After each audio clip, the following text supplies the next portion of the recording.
VOA 세계뉴스입니다. 우크라이나군이 러시아 남서부 리페츠크 지역에 드론을 공원한 대규모 공습을 가했다고 현지 주지사가 오늘 밝혔습니다. 이고르 아르타모노프 리페츠크 주지사는 이날 텔레그램을 통해 우크라이나군이 드론을 동원한 대규모 공격을 가해 시민 9명이 부상하고 전력 공급이 중단됐다고 밝혔습니다. 또한 이 지역에 비상사태가 선포됐으며 공군기지 인근 마을 4곳에 대피령이 내려졌다고 밝혔습니다. 리페츠크는 우크라이나군이 최근 1000명 규모의 보병과 전차를 동원해 러시아와 교전을 계속하고 있는 쿠르스크 지역과 동쪽으로 인접해 있습니다. 러시아 국방부는 밤사이 러시아 상공에서 총 75개의 우크라이나 드론이 요격됐다며 요격은 대부분 리페츠크와 인근 벨고로드 상공에서 이루어졌다고 밝혔습니다. 우크라이나 당국은 쿠르스크 공세 때와 마찬가지로 리페츠크 드론 공습에 대해 언급하지 않고 있습니다. 한편 우크라이나 공군 참모총장은 이날 성명에서 밤사이 러시아군이 발사한 드론 27기가 크이우와 폴타바, 도네츠크, 드니프로 등지에서 모두 요격됐다고 주장했습니다. 또한 도네츠크 동부 전선에서는 어제 러시아군의 포격으로 최소 4명이 사망했다고 바딘 필라슈킨 도네츠크 주지사가 밝혔습니다. 오는 11월 실시되는 미국 대통령 선거의 민주당 후보 카멀라 해리스 부통령과 도널드 트럼프 공화당 후보가 9월 10일 첫 TV 토론을 벌일 예정입니다. 두 후보의 토론은 ABC 방송 주관으로 열리며 방송사 측은 양측이 토론의 개최에 합의했다고 확인했습니다. 해리스 부통령은 어제 기자들에게 그가 9월 10일 토론에 최종적으로 동의해 기쁘다면서 토론회를 기대하고 있으며 트럼프 후보가 토론장에 나타나길 바란다고 말했습니다. 앞서 트럼프 후보는 조 바이든 대통령이 후보였던 때 예정됐던 ABC 방송 주최 토론에 참여하지 않겠다고 밝힌 바 있습니다. 한편 트럼프 후보는 이날 플로리다주 판비치 자택에서 가진 기자회견에서 9월 10일 토론회 외에 9월 4일과 25일에도 토론을 하기를 원한다고 말했습니다. 팀 월즈 미네소타 주지사가 민주당 부통령 지명자가 된 이후 이날 처음 공개석상의 모습을 드러낸 트럼프 후보는 해리스 부통령과 월드 지명자가 이미 여론조사에서 밀리고 있는 약한 후보라고 주장했습니다. 한편 여론조사 전문업체 입소스가 성인 2045명을 대상으로 실시해 이날 발표한 온라인 여론조사 결과 해리스 부통령에 대한 지지는 42%, 트럼프 후보는 37%로 나타났습니다. 지난달 22일에서 23일 조사된 로이터 입소스 조사에서는 해리스 부통령 지지가 37%, 트럼프 후보 지지가 34%였습니다. 이란과 연계된 해커들이 지난 6월 미국 대통령 선거운동본부 고위 관계자의 이메일에 대한 해킹을 시도했었다고 미국 마이크로소프트사가 어제 밝혔습니다. 마이크로소프트사는 이날 보고서에서 이란 이슬람혁명수비대 산하 정보부대가 운영하는 한 단체가 대선운동본부의 한 고위 관계자에게 스피어피싱용 이메일 1개를 보냈었다고 말했습니다. 그러나 이 공격을 통해 해커들이 다른 계정으로 접근을 하지는 못했으며 대상자들에게 관련 내용이 통보됐다고 마이크로소프트는 설명했습니다. 스피어피싱은 다수의 잠재적 표적을 겨냥하는 일반적 해킹과 달리 취합한 정보들을 바탕으로 특정 개인이나 기관을 목표로 하는 사이버 공격의 일종입니다. 마이크로소프트는 이 같은 해킹은 11월 미 대선에 영향을 미치려는 이란 연계 단체들의 시도의 일부라며 이런 시도는 증가하고 있다고 지적했습니다. 한편 유엔 주재 이란 대표부는 로이터 통신에 미국 대선은 미국 내부 문제이며 이란은 이에 관여하지 않는다고 말했습니다. 미국, 이집트, 카타르 정상이 이스라엘과 팔레스타인 무장정파 하마스의 휴전 협상을 오는 15일 재개할 것을 어제 제안했습니다. 조 바이든 미국 대통령과 압델 파타 엘시시 이집트 대통령, 셰이크 타민 빈 하마드 알타니 카타르 국왕은 이날 공동성명에서 이스라엘과 하마스 양측에 8월 15일 목요일 도하 또는 카이로에서 긴급한 논의를 재개할 것을 제안했다고 말했습니다. 그러면서 이를 통해 남아있는 모든 간극들을 없애고 더 이상 지체 없이 협상을 진행할 것을 요구했다고 덧붙였습니다. 이들 세 나라 정상과 실무진들은 지난 5월 31일 바이든 대통령이 초안을 작성하고 유엔 안전보장이사회가 6월에 채택한 결의 2735호의 원칙에 기초해 지난 몇 달간 합의안의 틀을 만들었고 실행 관련 세부 사항만을 남겨놓고 있다고 성명은 밝혔습니다. VOA 세계뉴스 김시영입니다.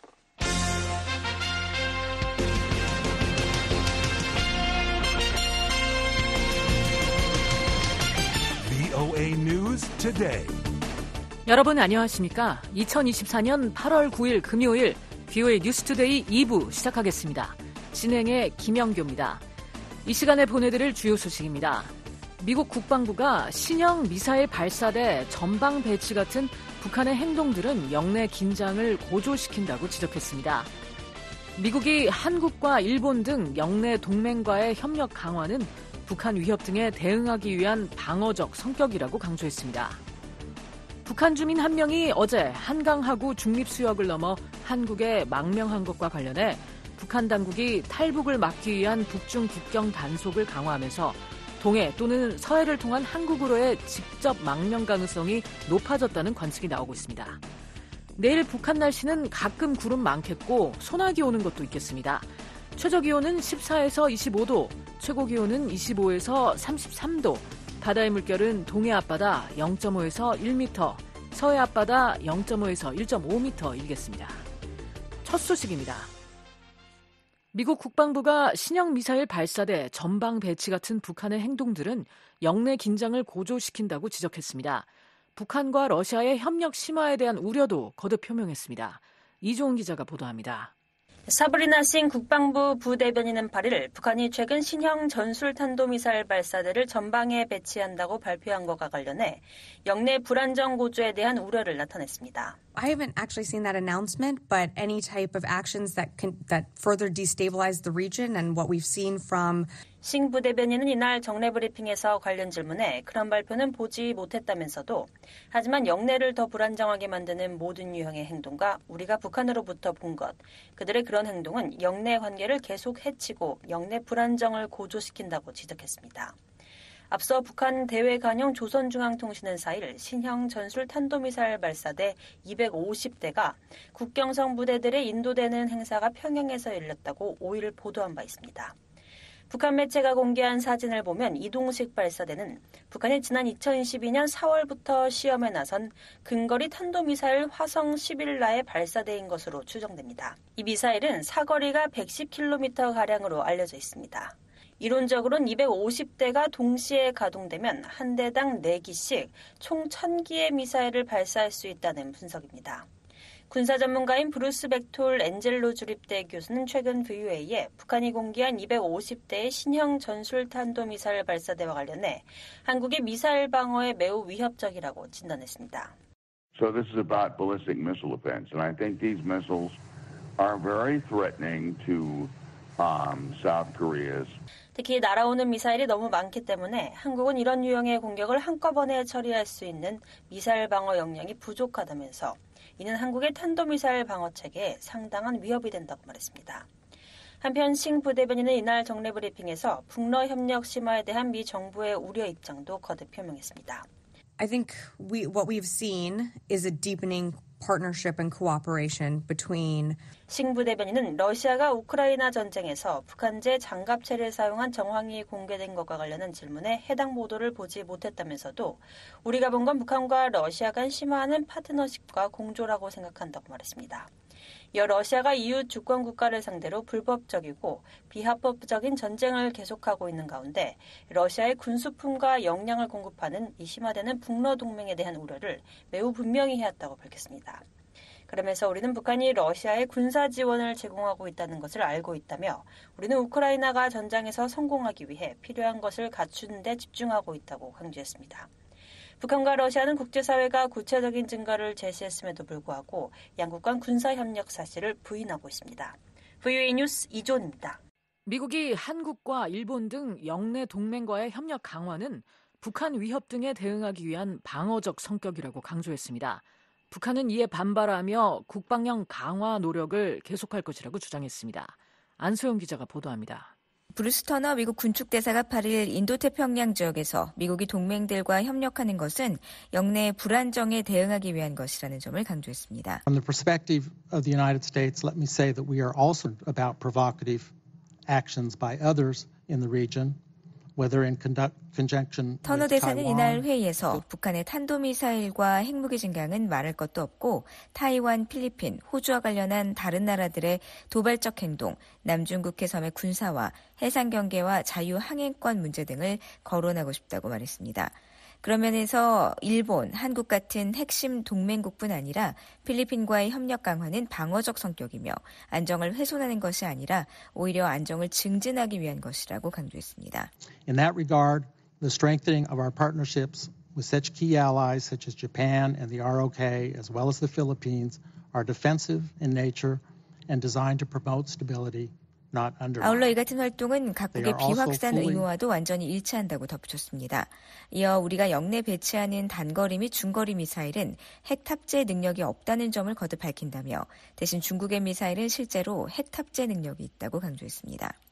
앞서 지난 4월 찰스 플린 미국 육군 태평양 사령관은 주일 미국 대사관에서 미군이 연내 아시아 태평양 지역에 중거리 미사일을 발사할 수 있는 신형 발사 장치를 배치할 것이라고 밝힌 바 있습니다. 구체적인 시기와 장소는 공개하지 않았지만 당시 플린 사령관은 중국의 미사일 역량에 우려를 표하고 중국 미사일의 능력 향상에 주시하고 있다고 말했었습니다. 이날 터너 대사에 앞서 발언에 나선 중국 측 대표는 미국을 직접 거론하지는 않았지만 아시아 태평양 지역으로 핵 공유를 확대하려는 일부 국가를 경계해야 한다고 말했습니다. We should be vigilant for some countries' attempt to expand the nuclear sharing to the Asia-Pacific region. 이어 비핵 보유국들은 비확산 의무와 자신들의 약속을 실질적으로 이행하고 핵 공유나 확장 억제를 유도하는 행위를 중단해야 한다고 주장했습니다. 이는 인도태평양 지역에서 중국의 군사적 팽창을 견제하고 북한의 위협에 대응하기 위해 영내 동맹국과 군사적 협력을 강화한 미국을 겨냥한 것으로 풀이됩니다. 로이드 오스틴 미국 국방장관, 신원식 한국 국방부 장관, 기아라 미노루 일본 방위상은 지난달 28일 일본 도쿄에서 미한일 안보협력 프레임워크 협력 각서에 서명했습니다. 구체적으로 3국은 국방장관 회의와 합참의장회의, 미한일 안보회의 등 고위급 회의를 정례적으로 개최하고 3국 군사훈련을 정례화하며 북한 미사일 경보정보 실시간 공유체계의 효과적 운용을 위해 소통과 협력을 강화하기로 했습니다. 한편 이날 회의에서 북한은 터너 대사의 발언에 강력히 반발했습니다. My delegation previously made it clear on several occasions on the position of DPRK's self-defensive right. 주영철 제네바 주재 북한 대표부 참사관은 우리 대표단은 영내 안전에 심각한 위협을 가하는 미국의 군사력 증강과 핵에 기초한 군사블록 확대 시도에 대한 정당성을 찾으려는 미국 대표의 기만적인 발언을 전면 배격한다고 말했습니다. 이어 여러 차례 북한의 자위권 행사에 대한 입장을 밝혀왔다며 우리는 미국의 위협이 종식되지 않는 한 우리의 국방력 강화 노력은 한시도 멈출 수 없을 것이라고 주장했습니다. 북한을 포함해 65개 회원국의 제네바 군축회의는 1979년 설립된 세계 유일의 다자군축 협상 포럼으로 핵무기와 화학무기 등 대량살상무기와 재래식무기 등의 군축과 국제안보, 신뢰구축 등의 문제를 논의하고 있습니다. VOA 뉴스 안소영입니다. 북한 주민 한 명이 어제 한강하구 중립수역을 넘어 한국에 망명했습니다. 북한 당국이 탈북을 막기 위한 북중 국경 단속을 강화하면서 동해 또는 서해를 통한 한국으로의 직접 망명 가능성이 높아졌다는 관측이 나옵니다. 서울의 김환영 기자 연결해서 알아보겠습니다. 김환영 기자. 네, 서울입니다. 네, 먼저 어제 북한 주민이 한국에 망명한 사건 정리해 주시죠. 네, 한국 군 당국에 따르면 북한 주민 한 명이 8일 새벽 남북 중립수역을 넘어 한국의 교동도 인근에 도착한 뒤 한국 측의 망명 의사를 밝혔습니다. 군 관계자는 북한 주민의 망명 당시 한강하구는 물이 빠진 상태였고 해당 주민은 걸어서 교동도에 도착했다고 전했습니다. 이 관계자는 또 처음에 2개의 점이 식별됐는데 한 명이 망명했다고 밝혀 당초 북한 주민 2명이 망명을 시도했지만 한 명은 넘어오지 못했다는 관측을 낳고 있습니다. 합동참모본부는 군은 북한 인원으로 추정되는 미상 인원의 신병을 확보해 관계기관에 인계했으며 남하 과정과 망명 여부 등에 대해선 현재 관계기관에서 조사 중이라며 현재까지 북한군의 특이 동향은 없다고 밝혔습니다. 네, 김 기자, 북한 주민이 한국으로 들어온 한강하구 중립수역은 어떤 곳인가요? 또 이 주민이 걸어서 들어왔다고 했는데 이게 어떻게 가능한 것이죠? 한강하구 중립수역은 남북한이 우발적 충돌을 막기 위해 강에 설정한 비무장지대와 같은 완충구역입니다. 1953년 체결된 정전협정에 따라 경기도 파주시 탄현면 마누리 인근에서 강화군 서도면 보름도 인근까지 만들어진 약 67km 구간으로 유엔군 사령부 군사정전위원회가 관할하고 있습니다. 지상엔 동서로 238km 뻗은 군사 분계선을 중심으로 남북 2km씩 비무장지대가 있지만 한강 하구엔 경계선이 없어 중립수역으로 지정한 겁니다. 한강 하구 중립수역의 폭은 가장 넓은 곳이 10km, 가장 좁은 곳이 900m 정도입니다. 특히 썰물 땐 걸어 다닐 수 있는 정도로 수위가 낮아지는 지점이 있는 것으로 알려졌습니다. 이번에 북한 주민이 들어온 교동도는 북한과의 최단 거리가 2.5km에 불과합니다. 서울대 통일평화연구원 장용석 박사입니다. 지리적으로 조수관문의 차가 크고 썰물 때는 강 바닥이 일부 드러남으로써 상대적으로 짧은 구간 한 2, 3km밖에 안 되는 구간에서 일부 강 바닥까지 드러나면서 밀물이나 썰물 때 물살이 센 수역이긴 하지만 사람들이 이제 상대적으로 용이하게 도강을 할 수 있는 그런 지리적인 점들이 좀 크게 작용하지 않았나 싶죠. 네. 북한 주민이 국경을 넘어 한국으로 직접 망명하는 일이 흔치는 않은데요. 이번 망명은 얼마 만인가요? 남북한 접경 지역에서 북한 주민이 망명한 사실이 공개된 것은 지난해 10월 동해에서 여성 3명과 남성 1명이 소형 목선을 타고 넘어온 이후 10개월 만입니다. 서해로 망명한 것은 지난해 5월 이후 처음입니다. 한강을 헤엄쳐 망명한 사례들은 과거에도 여럿 있었습니다. 지난 2017년 6월엔 20대 초반 북한 남성이 나뭇가지와 스티로폼 등 부유물을 어깨에 끼고 한강을 헤엄쳐 건너와 한국 측 김포반도 북단 한강 하구 지역에서 발견됐습니다. 한강 하구 중립수역에 자리 잡고 있는 교동도로 탈북민이 망명해 언론에 알려진 사례도 2013년 8월과 2014년 8월, 2015년 9월, 2017년 8월 등 여러 차례 있었습니다. 네. 북한 주민들의 망명은 주로 중국과의 국경을 넘어서 동남아를 거쳐 한국으로 들어오는 게 대부분이었는데 최근엔 오히려 한국으로 직접 오는 경우가 눈에 띄는군요. 네, 그렇습니다. 김정은 국무위원장 집권 이후 북중 국경 단속이 엄혹해지고 이 때문에 탈북 브로커 비용도 미화로 수천 달러 하던 게 수만 달러까지 오른 데다 특히 신종 코로나 바이러스 감염증 사태로 수년간 국경이 폐쇄된 상황을 거치면서 중국으로의 신규 탈북은 사실상 사라진 상태입니다. 이 때문에 최근 한국으로 들어오는 탈북민들은 이미 중국으로 탈출해 머물러 있던 이들로 신종 코로나 사태가 종식되면서 한국행이 가능해진 덕분에 일부 입국한 사례들입니다. 한국정부 산하 국책연구기관인 통일연구원 조한범 박사는 북한의 내부 상황에 따라 북한 주민들이 동해나 서해를 통해 한국으로 망명하는 일들이 증가할 수 있다고 말했습니다. 향후에는 북한 내부에서 나올 경우에는 동서해를 통할 가능성이 높고 동해는 수심이 깊고 항구가 멀어요. 지금 서해는 북한으로서도 막기 어려운 곳이다. 왜냐하면 바로 옆에 농경지도 있고 이제 향후에는 큰 범위에서 보트피플이 주요한 왜냐하면 북한 내부가 지금 상당히 어려운 상황이고 최악의 상황으로 치닫고 있기 때문에 그 푸시 요인이 커요. 네. 남북한은 현재 대북 전단과 오물풍선 살포 그리고 대북 확성기 방송 재개 등을 주로 주고받으면서 접경지역 긴장이 좀 높아진 상황 아닙니까? 이번 사건이 어떤 영향을 줄 것으로 보나요? 전문가들은 북한 당국으로선 과거 발생했던 비슷한 루트의 탈북이 또다시 발생한 데 대해 내부적으로 충격이 적지 않을 것으로 보고 있습니다. 또 북한이 한국 측의 대북 확성기 방송을 듣지 못하게 소음 방송으로 대응하고 있지만 이번 탈북에 확성기 방송이 영향을 줬을 가능성도 제기됩니다. 교동도의 경우 북한과의 최단 거리가 2.5km지만 한국의 대북 확성기 소리가 미치는 거리는 10km 이상입니다.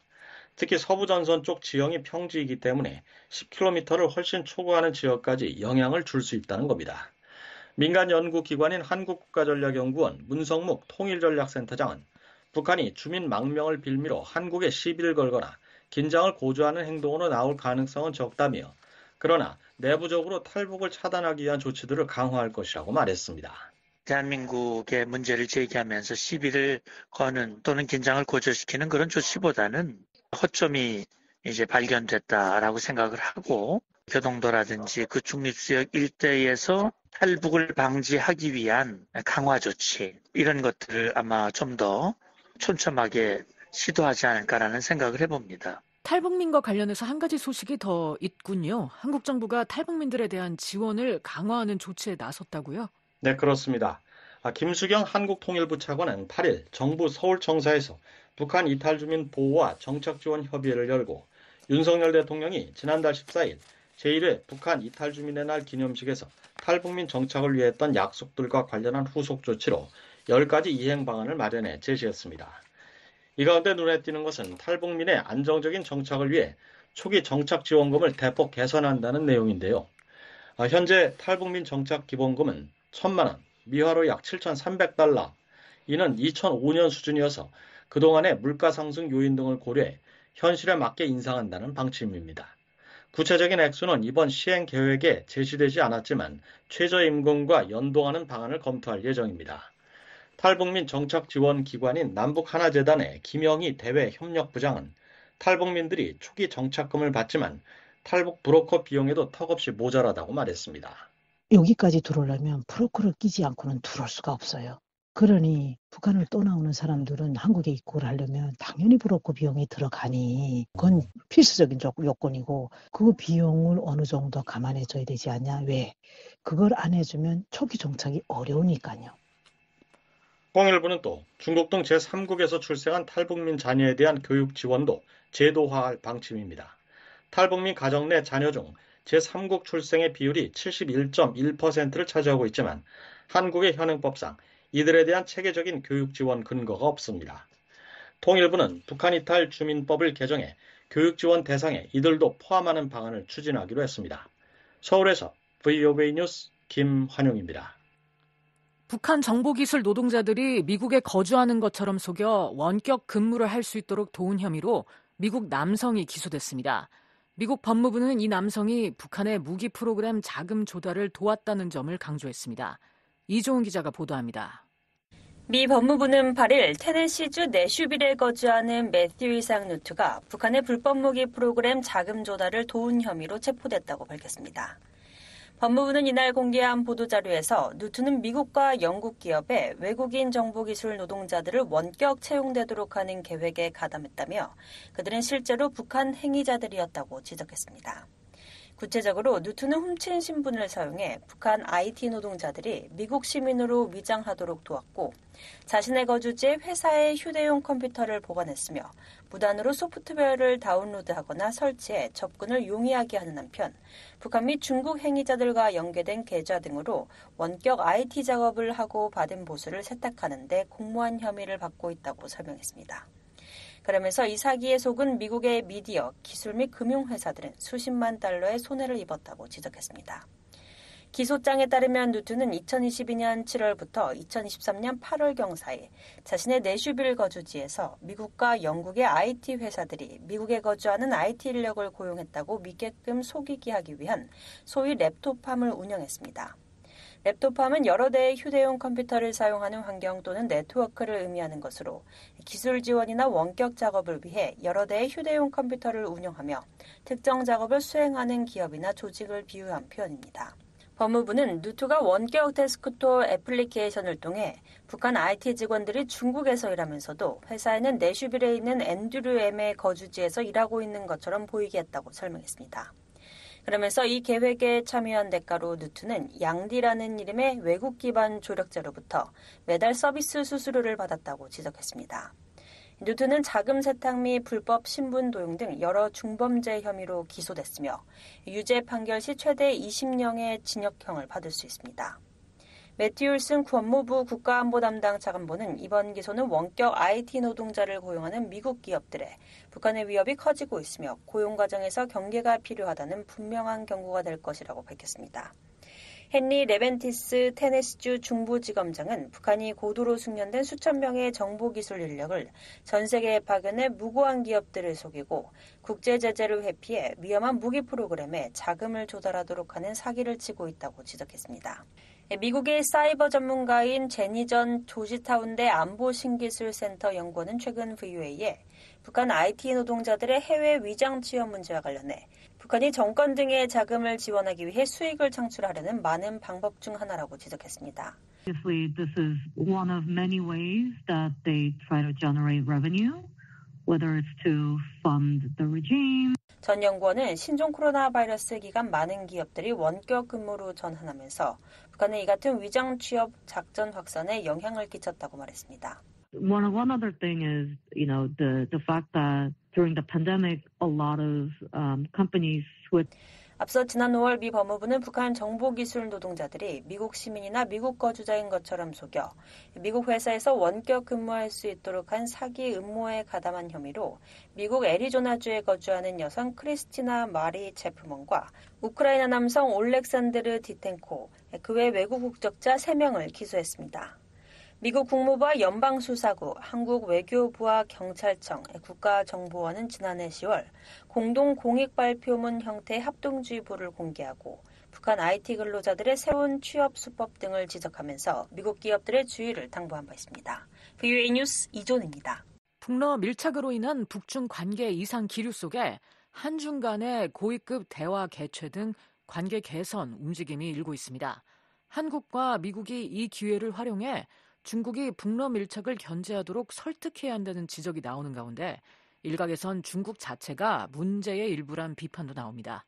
안준호 기자가 보도합니다. 시드니 사일러 전 백악관 국가안보회의 한반도 국장은 지금이 북한 문제와 관련해 중국을 설득할 수 있는 좋은 기회라고 진단했습니다.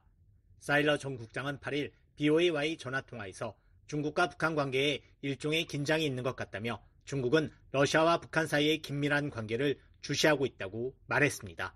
이어 중국은 이를 우려하고 있으며 앞으로 북한에 대한 영향력을 회복할 방법을 모색할 것이라고 전망했습니다. I do think that in general there seems to be some type of tension in the China-North Korea relationship. 북중 관계에는 해빙기와 냉각기가 있었지만 최근 북한과 러시아의 밀착으로 중국은 북한에 대한 영향력 상실을 우려하고 있어 북중 사이에 긴장이 흐르고 있다는 지적입니다. 그러면서 북중 간 긴장이 흐르고 한국과 중국 간 고위급 접촉이 이어지는 지금이 바로 북러 간 협력 심화가 중국에도 위협이 될 것이란 점을 부각해야 할 때라고 강조했습니다. 북러가 우크라이나 전쟁을 계기로 급속도로 밀착하고 있는 가운데 한국과 중국도 잇따라 고위급 회담을 갖는 등 관계 개선에 나서고 있습니다.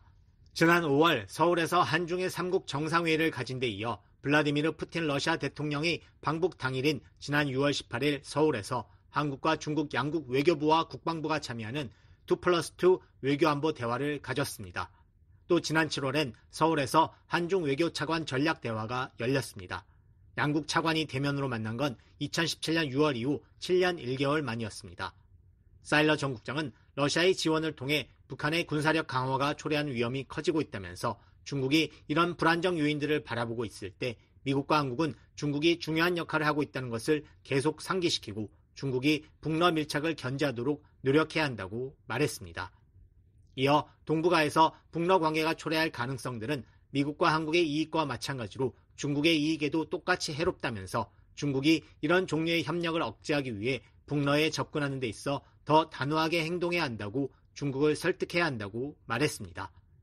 그러면서 미국과 한국은 북러 간 협력 강화에 중국의 이해관계가 걸려있다는 점을 중국에 상기시켜야 할 책임이 있다고 말했습니다. And so there's a responsibility, I guess, that we remind Beijing that its interests are at stake in terms of the increased Russia-DPRK cooperation. 사일러 전 국장은 한중 관계 개선이 미국의 국익에 반하지 않는다고 강조했습니다. 미국은 한국 등 동맹들이 중국이 규칙에 기반한 국제 질서 속에서 책임감 있는 일원이 되도록 하는 데 도움이 되는 방식으로 중국과 상호작용할 수 있기를 바란다는 겁니다. 이어 그런 점에서 한중관계 해빙이 미국의 대중국 이해관계에 부정적인 영향을 미칠 것이라고 믿을 이유가 없다며 미국보다는 오히려 북한에 거슬릴 것이라고 말했습니다. 태평양 사령관을 역임한 해리 해리스 전 주한미국 대사는 각국은 단기적인 이익을 위해서 장기적인 주권을 거래하지 않도록 중국과의 관계에 신중하게 접근해야 한다고 말했습니다. 해리스 전 대사는 이날 BOA의 관련 질의에 대한 서면 답변에서 중국과의 관계, 특히 경제적 관계를 맺는 것은 잘못이 아니라며 결국 미국도 전부는 아니지만 많은 분야에서 중국과 강력한 무역 파트너라면서 이렇게 말했습니다. 로버트 랩슨 전 주한미국 대사 대리는 이날 BOA의 관련 질의에 대한 서면 답변에서 지난 반년 동안 중국과 한국은 서로 더 자주 대화하는 등 관계가 조금씩 개선됐다고 평가했습니다. 이어 그러나 이런 관계가 더 진전될 수 있을지는 크게 미국의 대중국 안보와 경제안보 패러다임을 지지하고 발전시키는 것과 관련한 한국의 자세와 북한의 전략적 프로그램과 점점 더 호전적인 태도를 견제하려는 중국의 의지에 달려있다고 말했습니다. 지금까지 한국 윤석열 정부는 미국이 대중국 정책 노선 등을 넘어서려 하지 않았고 중국도 최근 북러 밀착이 거슬리긴 하지만 북한의 행동을 의미 있게 수정하려고 하지 않았기 때문에 앞으로의 양국 관계 개선은 유의 두 가지에 달려있다는 설명입니다. 랩슨 전 대사대리는 그러면서 당분간 한중 관계는 현상 유지가 우세할 것으로 보인다며 물론 양측은 다른 많은 국가들과 마찬가지로 다가오는 미국 대통령 선거를 매우 예의주시하고 있으며 그 결과에 따라 전략적 환경과 셈법이 달라질 수 있다고 전망했습니다. 미국 중앙정보국 CIA 한국 담당 부국장을 역임한 브루스 클링너 헤리티지 재단 선임연구원은 이날 BOA와의 전화통화에서 한국이 북중 간 긴장을 활용할 가능성에 대해 낙관적이지 않다고 말했습니다. 중국은 현재 북러 관계를 단기적이고 거래적인 관계로 보고 있으며 여전히 북한의 대외 무역의 90% 이상을 차지하고 있다면서 결국 북한이 중국으로 돌아올 것으로 본다는 설명입니다. 또 중국은 북한의 핵과 미사일 프로그램 개발 등에서 항상 한국이 아닌 북한 편에 섰다고 말했습니다. 이어 지난 몇 년간 중국은 러시아와 함께 유엔 안보리에서 유엔 결의를 위반한 북한의 대륙간 탄도미사일 ICBM 실험 이후 새로운 결의안 채택을 거부하는 등 회방꾼 역할을 해왔다고 지적했습니다. 또 중국은 북한 문제의 잠재적 해결책이기보다 훨씬 더 핵심적인 북한 문제의 일부라고 말했습니다. But in the last couple of years, we've seen China, along with Russia, have been very obstructionist in the UN Security Council, refusing to allow. 그러면서 한국은 중국과의 관계 강화보다는 1년 전 캠프 데이비드에서 합의한 대로 중국 무역에 대한 의존도를 줄이려고 노력해야 한다며 중국이 한국의 정치적 행위에 대해 협박하거나 강요할 수 있는 능력을 줄이려면 한국 기업들이 중국과의 과도한 무역 의존도에서 벗어나도록 지원하는 것이 한국의 이익에 부합할 것이라고 말했습니다. BOA 뉴스 안준호입니다. 최근 북한 선박의 운항이 급증한 가운데 이번엔 중국 선박이 북한 항구에서 발견됐습니다. 대북제재 위반 전력이 있는 북한 선박은 러시아 항구에 입항한 것으로 나타났습니다. 한지아 기자가 보도합니다. 북한 항구에서 포착된 선박은 중국 선적의 아오후이 68호입니다. 선박의 위치 정보를 보여주는 마린 트래픽에 따르면 중국 화물선인 아오후이 68호는 한반도 시각으로 8일 오후 8시 55분경 남포의 대동강변에서 위치 신호를 발신했습니다. 이후 9일 새벽 2시 현재까지 같은 자리에 머물고 있습니다. 아오후이 68호는 국제해사기구 IMO의 고유 번호 대신 언제든 변경 가능한 해상이동 업무 식별번호 MMSI를 통해 위치 정보가 파악됐습니다. 따라서 아오후이 68호가 길이 97m의 화물선이란 점과 중국 깃발을 달았다는 것 외에 추가로 알려진 정보는 없습니다. 일반적으로 국제해사기구 IMO는 선박의 고유 번호를 토대로 중량 톤수와 이전 선박명, 선적, 선주 정보 등을 게시하고 있지만 아오후이 68호의 MMSI 번호로는 이 같은 내용이 확인되지 않는 것입니다. 국제사회 대북제재 체제가 강화된 2018년 이후 북한 항구에서 발견되는 해외 선적 선박은 크게 줄었습니다. 또 신종 코로나 바이러스 사태로 북한이 국경을 폐쇄한 뒤부턴 다른 나라 깃발을 단 선박이 발견되는 경우가 극히 드물었습니다. 따라서 중국 선적의 아오후이 68호가 자신의 위치 신호 정보를 공개한 채 북한 항구에 입항한 것은 흔치 않은 일입니다. 한 가지 가능성은 북한이 아오후이 68호를 중고로 구매했을 경우입니다. 일반적으로 북한이 중국을 비롯한 해외에서 선박을 구매하면 해당 선박이 북한 깃발을 달기 전까진 이전 선박의 등록 정보가 외부로 드러나곤 했습니다. 그러나 만약 북한이 이런 방식으로 아오후이 68호를 구매한 것이라면 이는 안보리결의 위반입니다. 유엔 안보리는 지난 2016년 채택한 대북결의 232호에 따라 북한이 다른 유엔 회원국으로부터 선박을 구매하지 못하도록 했습니다. 그러나 최근 3년 동안 북한은 중국과 한국, 타이완 등에서 수십 척에 달하는 중고 선박을 구매해왔습니다.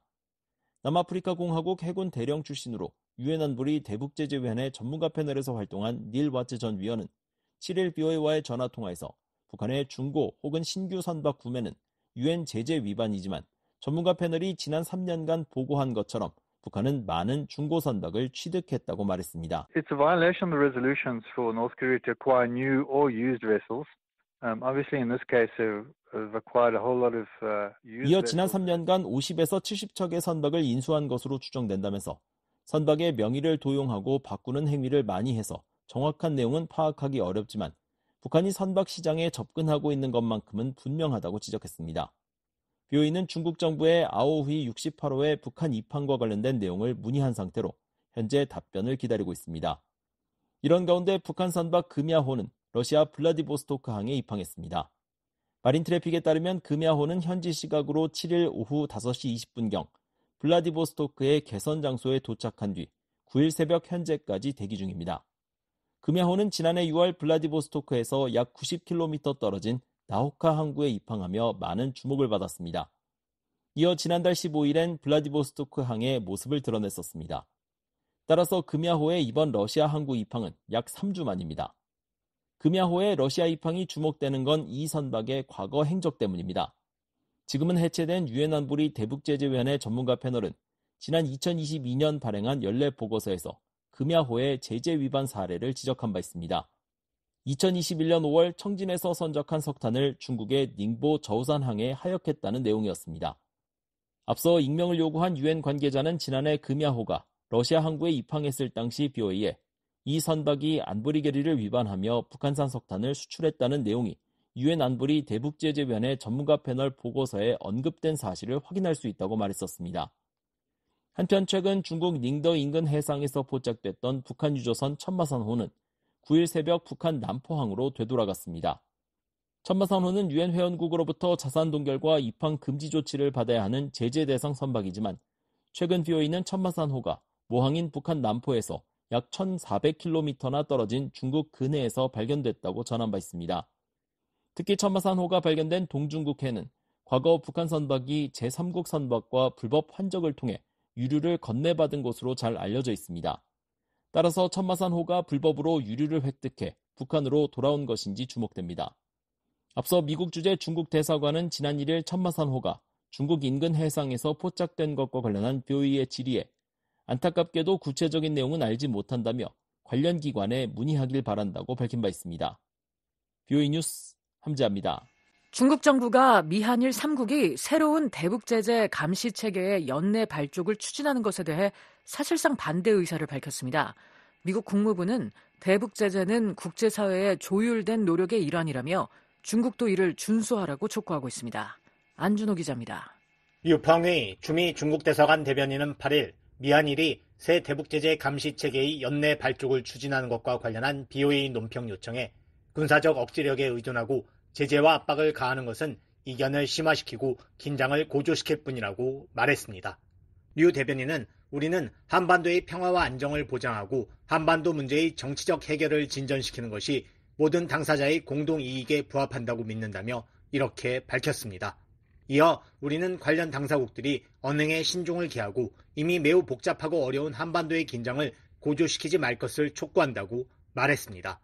북한과 러시아의 무기 거래가 유엔 결의 위반이고 중국도 이 결의에 찬성했다는 지적에 대해서는 북한과 러시아는 모두 중국의 우방이라며 중국은 두 주권 국가의 교류와 협력에 간섭할 의도가 없다고 답했습니다.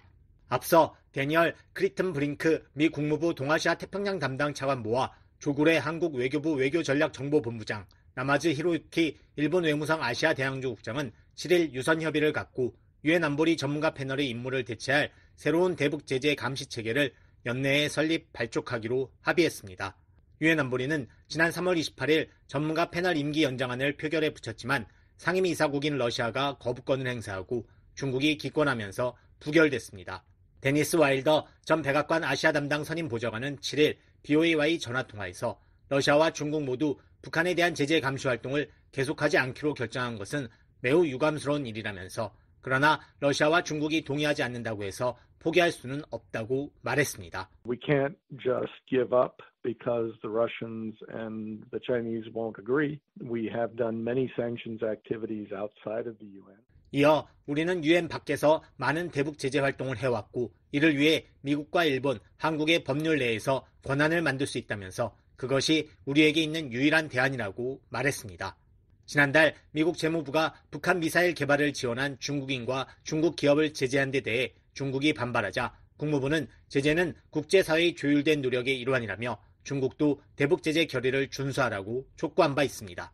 국무부 대변인은 지난달 26일 BOA에 우리는 중국과 러시아가 스스로 찬성한 유엔 안보리 결의에 따른 의무를 이행할 것을 촉구한다며 북한에 대해 유엔 제재는 여전히 유효하며 우리는 유엔과 북한 주변국과의 외교를 통해 모든 유엔 회원국들이 이를 이행하도록 계속 독려할 것이라고 밝혔습니다. BOA 뉴스 안준호입니다.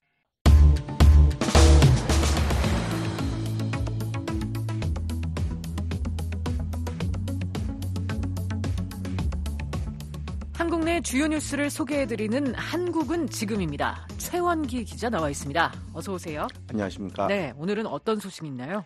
네, 파리올림픽에서 한국 태권도 선수가 금메달을 땄다는 소식, 그리고 북한도 여자 레슬링에서 메달을 땄다는 소식 전해드리겠습니다. 이어서 한국에서 찜통 더위가 계속되고 있다는 내용 전해드리겠습니다. 네, 먼저 파리올림픽 소식부터 살펴볼까요?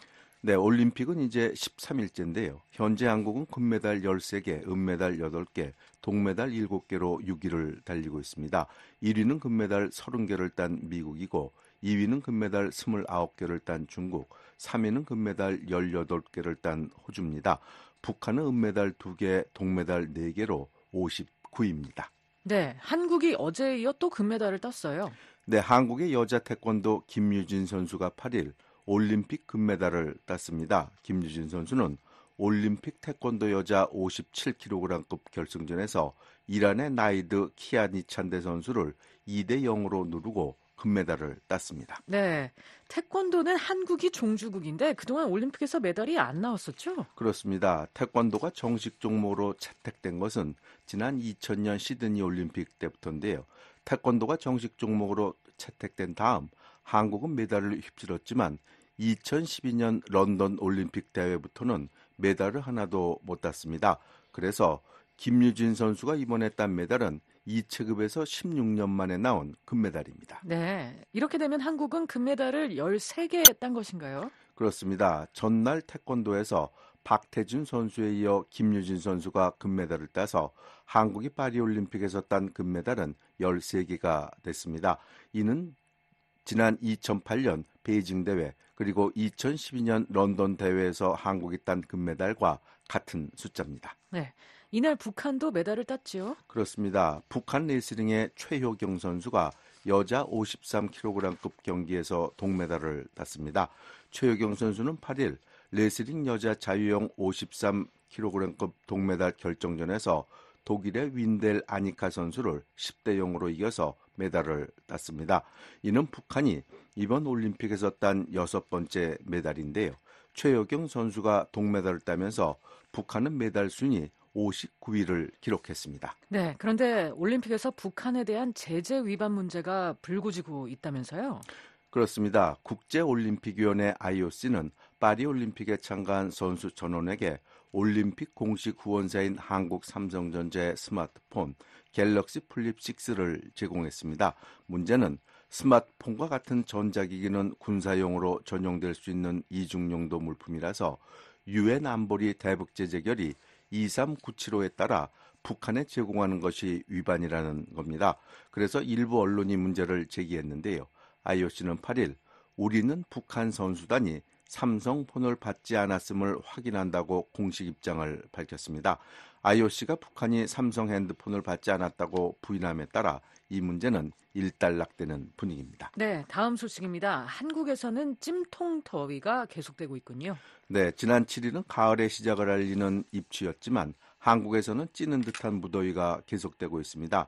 한낮 최고 기온이 35도까지 올라 더운 데다 습도마저 많아 실제 기온보다 더 덥게 느껴지고 있습니다. 네, 밤에 잠들기 힘든 열대야 현상도 계속되고 있다면서요? 네, 열대야는 한밤의 최저 기온이 25도 이하로 내려가지 않는 잠들기 힘든 밤을 말하는데요. 서울의 경우 7월 20일 이후 열대야가 계속되고 있습니다. 네, 이렇게 무더운 날씨가 계속되면 일사병, 열사병으로 쓰러지는 사람도 생길 것 같아요. 네, 전국적인 폭염이 계속되면서 일사병, 열사병으로 병원을 찾은 사람이 1,200여 명에 이릅니다. 이 가운데 6명이 사망한 것으로 알려졌습니다. 한국 정부가 폭염으로 인한 피해를 예방하기 위해 대책 마련에 나섰다고요? 네, 한국행정안전부는 7일 중앙재난안전대책본부 주재로 보건복지부, 고용노동부 등과 회의를 열고 폭염 대처 방안을 논의했습니다. 이 회의에서 결정된 것은 보건복지부는 평일과 주말에 노약자 안전관리를 강화하고 주야간 순찰을 강화하기로 했습니다. 또 고용노동부는 비상대책반을 가응해 현장 근로자를 보호하기로 했습니다. 또 농림축산식품부는 농업인 보호를 위해 낮에는 활동을 가급적 중단하라고 홍보하기로 했습니다. 네, 서울시는 자체적으로 폭염 대책을 세웠군요. 오세훈 서울시장은 6일 회의를 열고 몇 가지 폭염 대책을 발표했는데요. 몇 가지만 소개드리면요. 시내 곳곳에 마련된 무더위 쉼터 운영 시간을 연장하기로 했습니다. 무더위 쉼터란 지방자치단체가 운영하는 휴식 공간인데요. 에어컨이 설치돼 있어서 시원하고요. 또 경우에 따라 동네 노인들에게 식사를 제공하기도 합니다. 참고로 서울시는 무더위 쉼터를 포함해 총 3,000여 곳을 무더위를 피할 수 있는 시설로 운영하고 있습니다. 네, 서울시는 또 도로에 물을 뿌린다면서요? 네, 서울은 인구 1,000만 명이 거주하는 거대한 도시인데요. 도시 대부분이 시멘트와 아스팔트로 포장돼 있어서 더운 여름이면 기온이 더 올라갑니다. 그래서 서울시는 220여 대의 물 청소차를 동원해서 주요 간선도로와 일반 도로에 하루 5, 6회 시원한 물을 뿌려 더위를 식히기로 했습니다. 네, 그나저나 이 더위 언제쯤 물러갈까요? 기상청은 일부 지방에서 비가 내리겠지만 현재의 폭염을 해소하기는 힘들 것이라고 말했습니다. 따라서 오는 8월 15일 광복절 이후에도 35도 안팎의 무더위와 후텁지근한 열대야가 이어지겠다고 전망했습니다. 한국은 지금이었습니다.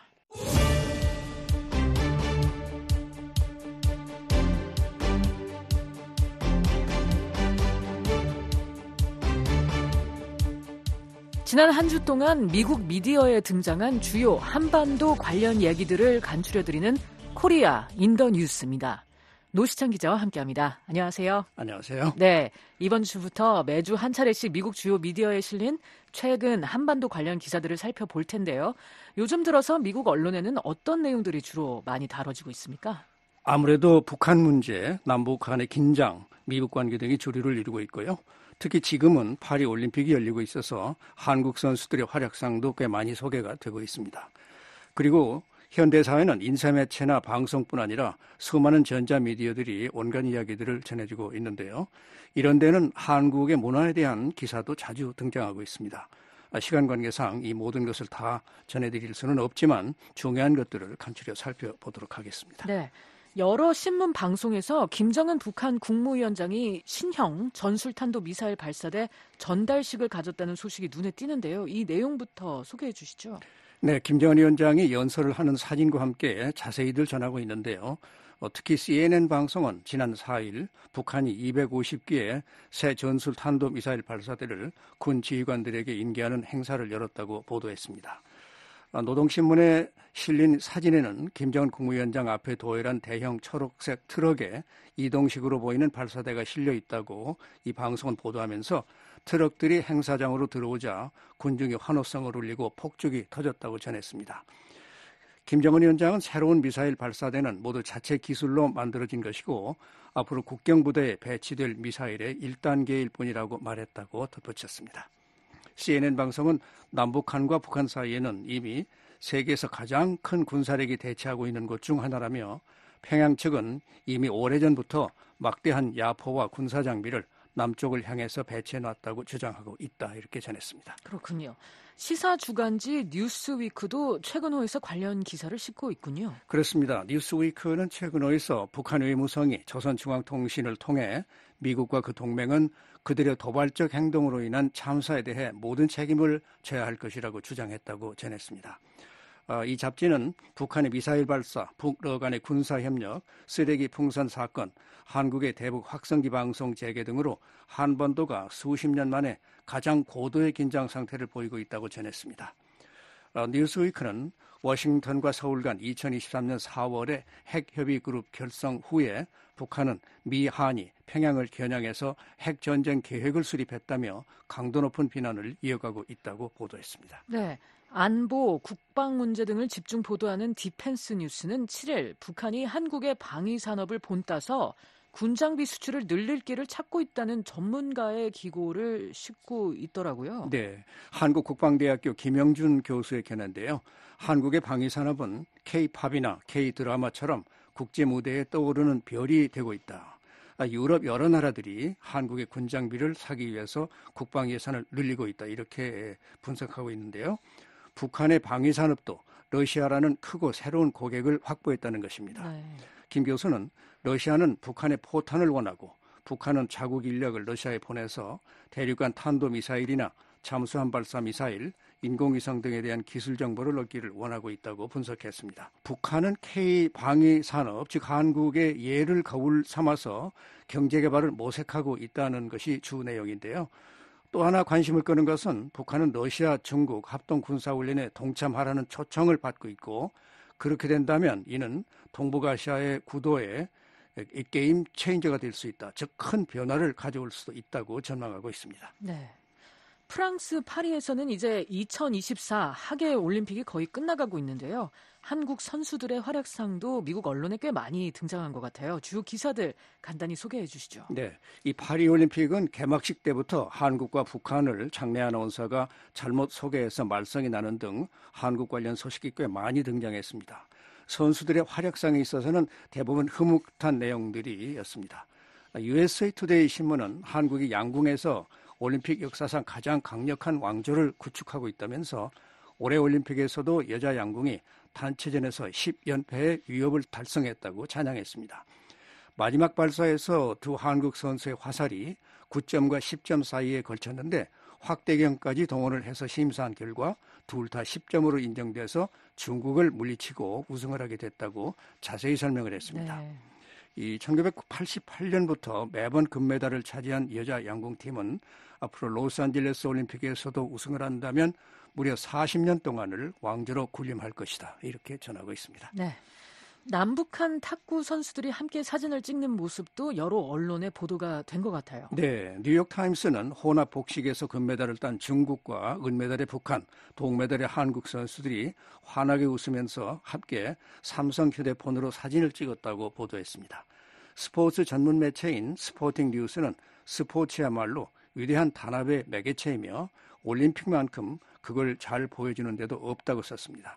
특히 남북한은 긴장이 심하지만 양측 선수들은 그런 것은 젖혀두고 서로를 축하해 주었고 관중들은 감동적인 순간에 흐뭇해했다고 보도했습니다. 네, 이와 관련한 소식인데요. AP통신이 8일 파리 올림픽에서 북한 선수들에게 삼성 스마트폰을 제공한 건 UN 안보리 제재를 위반했을 소지가 있다. 이렇게 밝힌 한국 정부의 입장을 보도했군요. 네, 파리올림픽 파트너 기업 중 하나인 삼성은 최신형 갤럭시 Z 플립 6를 올림픽에 참가한 모든 선수들에게 제공했습니다. 그런데 국제올림픽위원회는 선수촌에 전달한 이들 전화기를 북한 올림픽위원회는 받지 않았다고 확인했다고 뉴스위크가 보도했습니다. 이 주간지는 현재로서는 그 전화기들이 과연 어떻게 된 것인지 확인되지 않았다고 보도했습니다. 네, 여자 공기 권총에서 활약한 한국의 김예지 선수 얘기도 많이 소개가 됐어요. 그렇습니다. 특히 이번 파리올림픽에 미국 중계를 하고 있는 NBC TV는 김예지가 세계 소셜미디어에 선풍을 일으키고 있다고 했습니다. 국제적인 스타로 떠올랐다는 건데요. 그건 김 선수가 은메달을 땄다는 것 때문이 아니라 그녀의 철학자같이 침착한 모습, 검은 단색의 복장, 공상과학 영화에서나 나올 법한 특수 안경, 거기에다 핑크색 코끼리 인형을 히프에 달고 나온 캐주얼한 모습 등이 매력이라고 보도했습니다. 한 올림픽 해설자는 그녀가 세상에서 가장 쿨한 사람이라 이렇게 찬사를 보냈다고도 했네요. 또 로스앤젤레스 타임스지는 미국의 거부 앨런 머스크가 그녀의 영상을 보고 자신의 소셜미디어 X에 액션 영화에 나올 만한 여자라고 말했다고 보도했습니다. 네, 최근 미국의 저명한 요식업계 온라인 매거진에 한국 음식의 반찬 예절이라는 기사가 있어서 흥미를 끌고 있다는데 이 내용도 좀 알아볼까요? 네, 이 푸드 리퍼블릭 음식공화국이라는 이름의 웹 매거진입니다. 지난 20여 년 동안 한국 문화는 세계적으로 갈수록 인기를 더해가고 있다면서 넷플릭스 상의 상위 10위권을 고수하는 K-드라마라든가 K-팝 센세이션 등을 예로 들고 이제는 불고기, 갈비 등 한식 바비큐도 미국 전역에서 접할 수 있는 디너로 자리 잡고 있다. 이렇게 소개를 하고 있습니다. 그런데 이 새로운 세계를 맛보려는 사람들이 한국의 음식, 특히 많은 반찬이 놓여 있는 식탁의 여절에 익숙치 않아서 조심스러워하고 있다. 이렇게 지적하고 있습니다. 네, 그러면서 언제나 연장자가 먼저 들도록 해서 존경의 예의를 갖추어야 한다. 이런 조언도 하고 있군요. 네. 또 음식 접시는 가족과 친구들이 함께 나누는 것이다. 그래서 지나치게 많이 갖다가 놓고 음식을 남기지 말라. 이런 조언도 하고 있고요. 네. 또 어느 식당에 가도 작은 그릇에 나온 여러 가지 반찬을 접하게 되는데 식당마다 그 내용이 다르지만 대표적인 것이 김치류와 나물류다. 이렇게 알려주고 있습니다. 그런데 그 많은 것이 식탁에 벌어져 있을 때 도대체 언제 어떻게 먹어야 돼? 미국인들은 흔히 이렇게 의문을 갖게 되는데요. 네. 이 서양 음식에서는 반찬을 에피타이저, 즉 전체로 알고 있습니다. 메인 요리가 나오기 전에 먹는 것이 아니라 같이 먹는 것, 그러니까 이 에피타이저와는 다르다. 먼저 약간 맛을 보는 것 괜찮고 밥 위에 올려놓고 먹거나 김이나 상추로 쌈을 싸서 먹는 등 각자 창의적인 방식으로 하라 이렇게 알려지고 있습니다. 네, 흥미롭습니다. 한국 반찬의 역사적 측면도 소개하고 있다고요? 네, 이 반찬 문화의 시작은 삼국시대까지 거슬러 온다 이렇게 전하고 있는데요. 현대 사회는 음식이 다양해졌지만 밥이 여전히 바탕을 이루고 있고 불교의 가르침에 많은 영향을 받아서 채식이 주류를 이룬다 이렇게 전하고 있습니다. 또 한반도가 경작 가능한 땅이 전체 20%밖에 안 된 데다 극심한 추위 등 계절적 이유 때문에 말리고 조리고 발효시키는 음식들이 많이 발달돼 있다. 이렇게 소개하고 있습니다. 네, 지금까지 코리아 인더 뉴스였습니다. 지금까지 VOA 뉴스투데이 2부 들으셨습니다. 잠시 후에는 세계 뉴스에 이어 여기는 워싱턴입니다가 방송됩니다. 여러분의 많은 애청 바랍니다.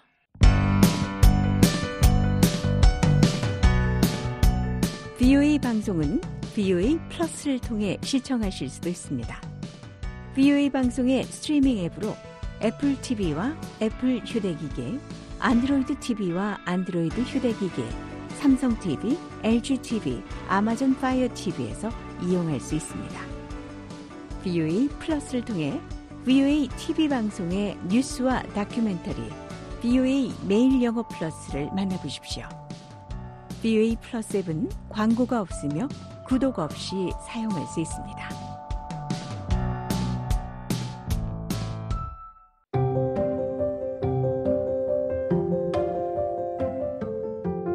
매일 새벽과 아침 그리고 저녁에 방송해드리는 VOA 방송의 주파수 안내입니다. VOA 새벽 방송은 매일 새벽 2시부터 3시까지 중파 1566kHz로 들으실 수 있습니다. 또 VOA 아침 방송은 매일 새벽 4시부터 6시까지 2시간 동안 단파 5875, 7365, 7465kHz로 보내드립니다.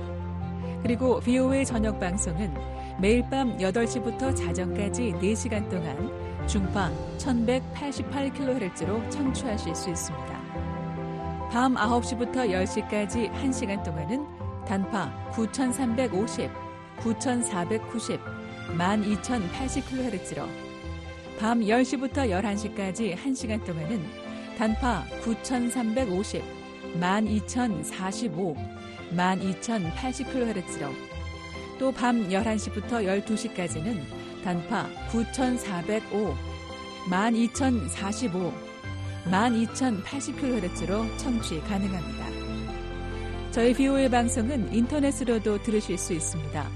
모든 프로그램의 다시 듣기와 실시간 청취가 가능한 인터넷 웹사이트 주소는 www.voakorea.com, www.voakorea.com입니다. 각종 프로그램의 원고 보기와 다시 듣기가 가능한 VOA 방송 인터넷 웹사이트에 많은 이용 바랍니다. 한반도와 미국 그리고 세계 소식을 더욱 빠르고 생생하게 전해드리는 VOA 방송과 함께하시기 바랍니다.